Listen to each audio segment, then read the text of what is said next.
আমার না এত পড়াশোনা করে কি হবে, শেষে তো লোকের বাড়ি খুন্তি কাটতে হবে।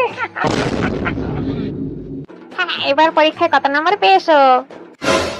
তোমার ছেলের থেকে তো অনেক বেশি, শুনছি নাকি এবার ফেল করেছে। আচ্ছা ছাড়ো, তোমার তো বিয়ের বয়স হয়ে গেছে, বিয়ে কবে করছো? তোমার নরকে যাওয়ার পর। তোমার বয়সে আমার তিনটে ছেলে মেয়ে হয়ে গেছিল, জান না? আচ্ছা কাকিমা, আপনি যদি ছেলে মেয়ে মানুষ করতে পারেন তাহলে আপনার বড় ছেলের সাথে আমার বিয়েটা ঠিক করুন না।